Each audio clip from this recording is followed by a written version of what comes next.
सनातन धर्म सूर्य उभरा क्षात्र वीरो उठो चलो। सनातन धर्म सूर्य उभरा क्षात्र वीरो उठो चलो, उठो चलो।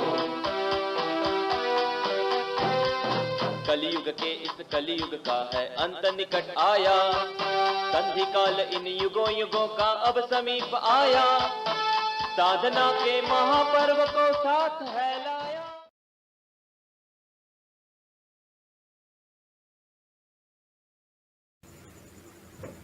सभी को प्रणाम। जगत गुरु भगवान श्री कृष्ण जी के चरणों में कृतज्ञता पूर्वक वंदन करता हूँ।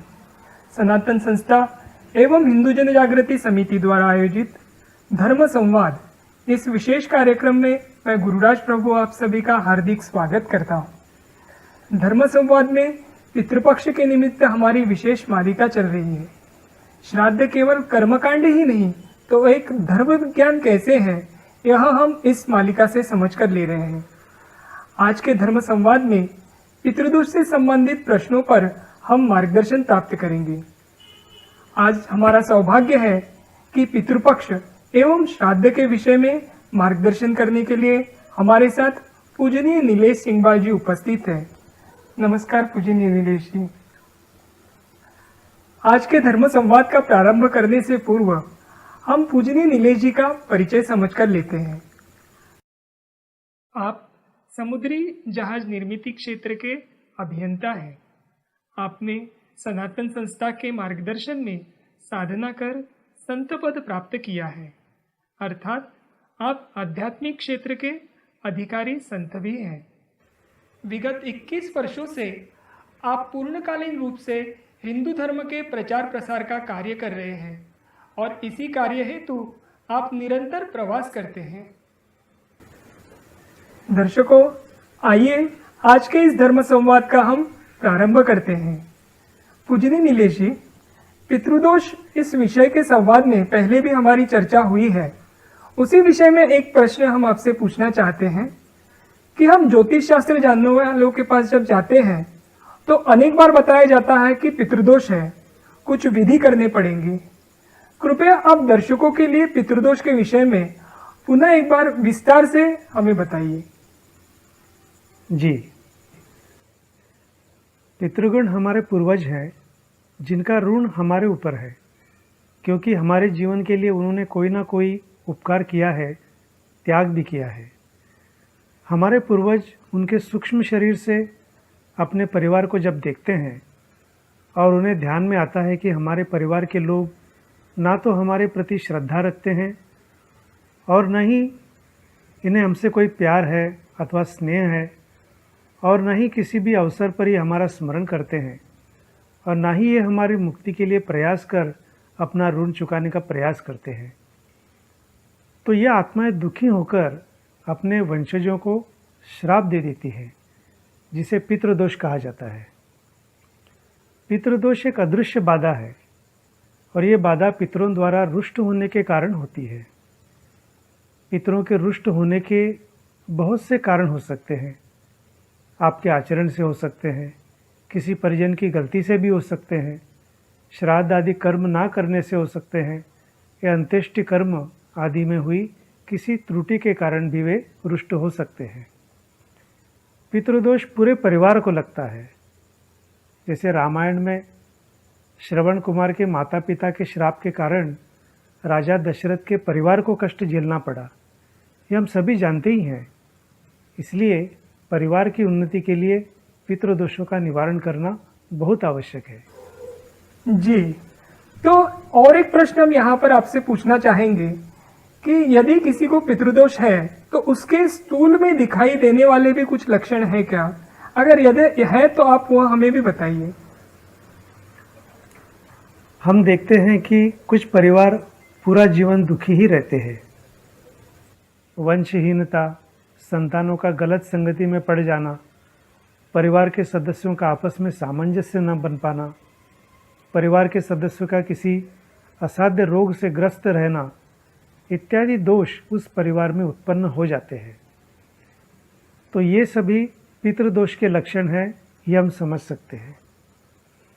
इसके अतिरिक्त मानसिक अवसाद अर्थात निराशा, व्यापार में हानि होना, परिश्रम के अनुसार फल न मिलना, वैवाहिक जीवन में समस्याएं, आर्थिक भविष्य से संबंधित समस्याएं, और संक्षिप्त में कहें तो जीवन के हर क्षेत्र में व्यक्ति और उसके परिवार को बाधाओं का सामना करना पड़ता है। पितृदोष होने पर अनुकूल ग्रहों की स्थिति जो होती है, गोचर दशाएं होने पर भी शुभ फल नहीं मिल पाते। कितना भी पूजा पाठ करें, देवी देवताओं की अर्चना की जाए, उसका शुभ फल नहीं मिल पाता। पितरों के रुष्ट होने के अथवा पितृदोष के और भी कुछ लक्षण है जो अभी हम समझ लेंगे। अब जैसे कई बार आपने कभी सुना होगा या कभी देखा होगा कि खाना खाते समय यदि आपके भोजन में से अनेक बार बाल निकल के आता है, तो ये भी पितृदोष का लक्षण माना गया है। बहुत बार परिवार के किसी एक ही सदस्य के साथ ऐसा होता है कि उसके खाने में से बाल निकलता है और ये बाल कहाँ से आया इसका कुछ पता ही नहीं चलता। यहाँ तक कि वो व्यक्ति यदि उपहार गृह में अर्थात रेस्टोरेंट में भी खाना खाने के लिए जाए तो वहाँ पर भी उसके ही खाने में बाल निकलता है और परिवार के लोग उसका उपहास भी करते हैं। दूसरी बात है घर में दुर्गंध आना, ये भी एक लक्षण है। कुछ लोगों की समस्या ये रहती है कि उनके घर में दुर्गंध आती है और ये भी नहीं पता चलता है कि दुर्गंध कहाँ से आ रही है। कई बार इस दुर्गंध के कई अभ्यस्त हो जाते हैं कि उन्हें इस दुर्गंध का भान भी नहीं रहता है, किंतु बाहर के जो लोग घर में आते हैं उन्हें इस दुर्गंध को वो बताते हैं कि आपके घर में दुर्गंध आ रही है। फिर और भी एक लक्षण है कि पूर्वजों का बार बार सपने में आना। एक पुत्र का पिता के साथ झगड़ा हो गया था और वो झगड़ा अनेक वर्ष तक चला। पिता ने मरते समय अपने पुत्र से मिलने की इच्छा व्यक्त की, परंतु पुत्र मिलने नहीं आया। पिता का स्वर्गवास हो गया और कुछ समय पश्चात पुत्र को अपने पिता का स्वप्न कई बार आने लगा। ये एक सत्य घटना है। ऐसी कई घटनाएं हम समाज में देखते हैं और सुनते हैं। पूर्वजों के रुष्ट होने का ये एक ठोस लक्षण है।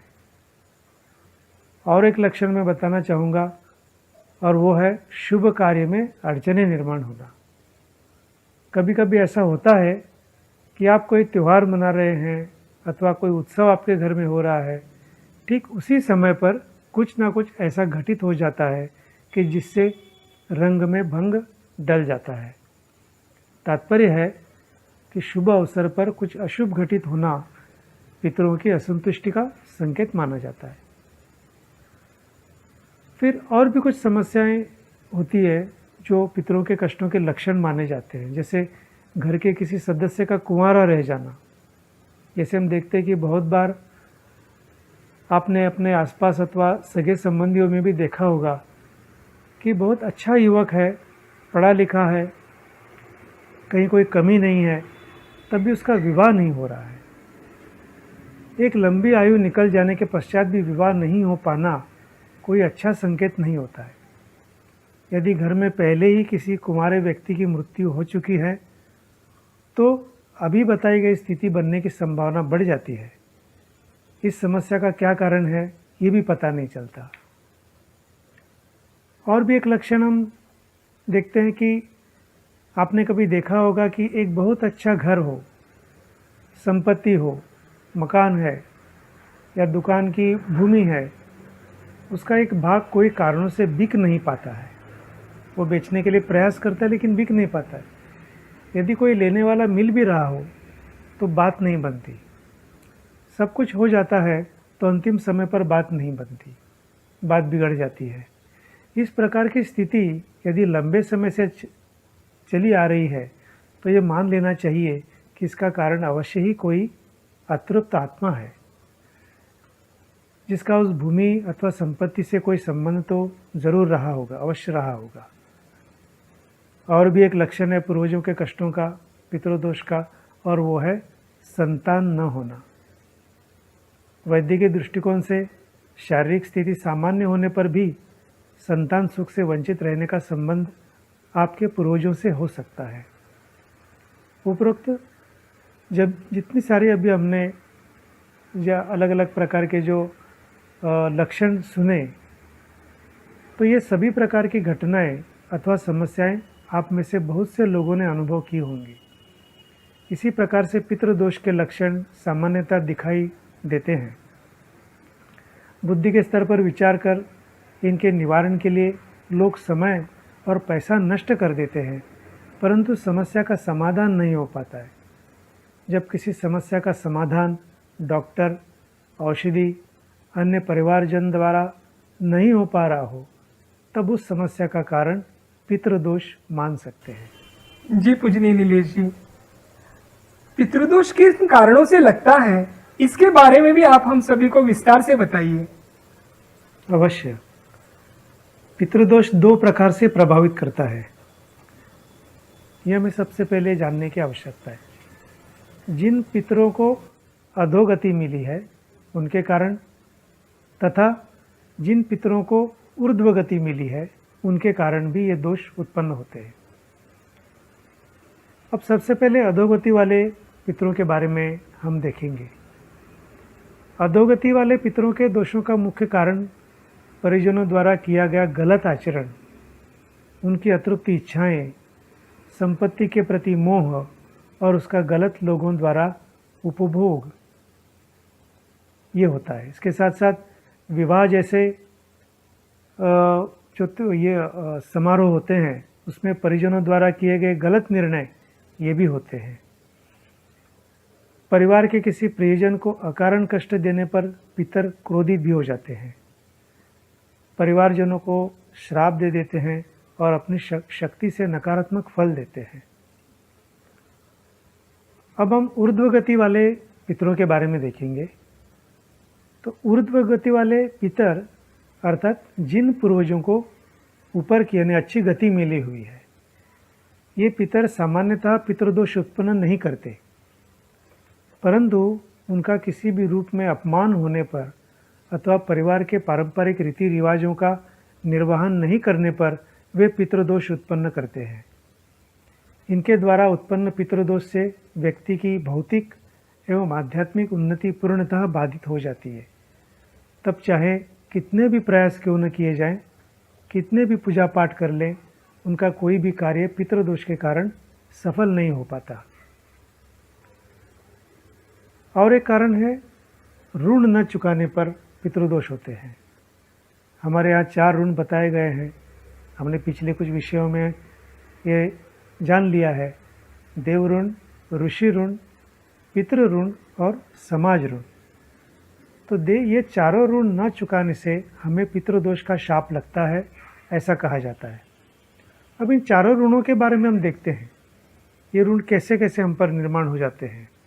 तो सबसे पहले हम देव ऋण के बारे में समझ लेते हैं। माता पिता से भी प्रथम हमारे लिए देवताएं हैं।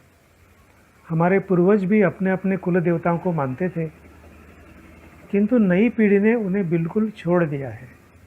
इसी कारण भगवान, कुल देवी, कुल देवता उन्हें नाना प्रकार के कष्ट, श्राप देकर उन्हें अपनी उपस्थिति का आभास कराते हैं। दूसरा है ऋषियों का ऋण, ऋषि ऋण।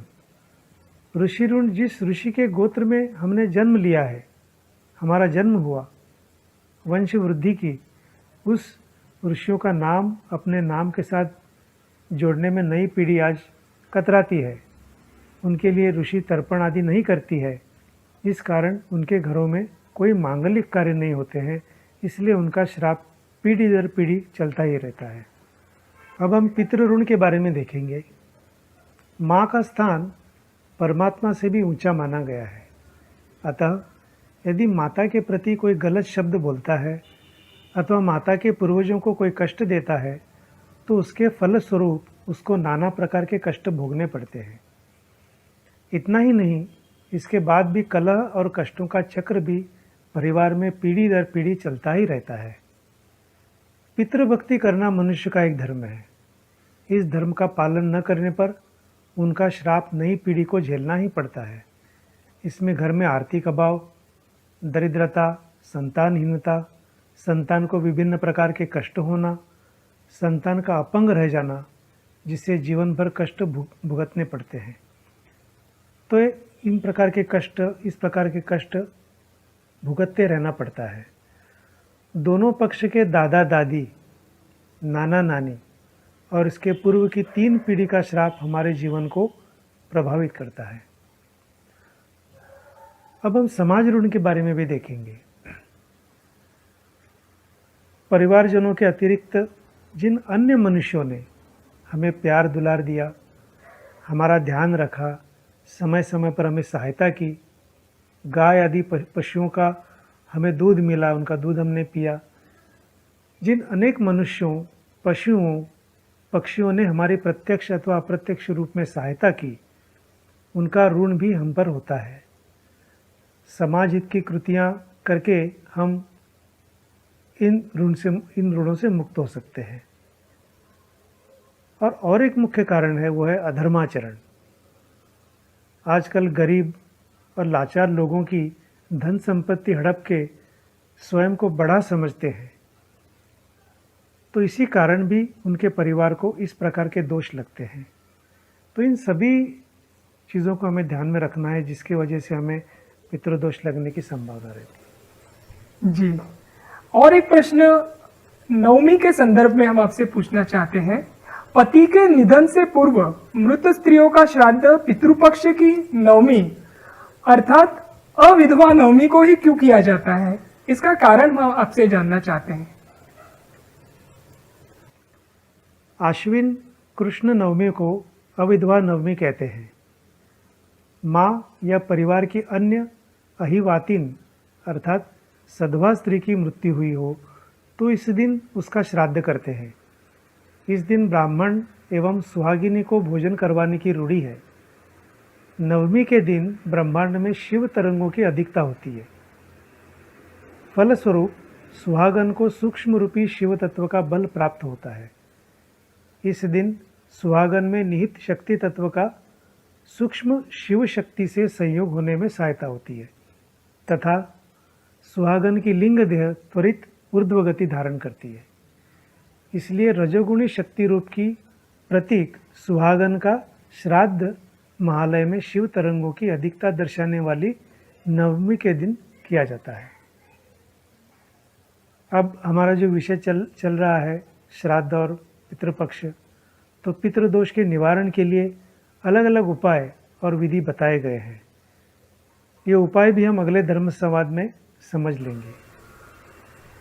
दर्शकों, आज के इस धर्म संवाद में हमने पूजनीय नीलेश जी से हमारे कुछ पितृपक्ष से संबंधित शंकाओं का समाधान करवा के लिया। धन्यवाद पूजनीय नीलेश जी, हम आपके प्रति कृतज्ञ हैं।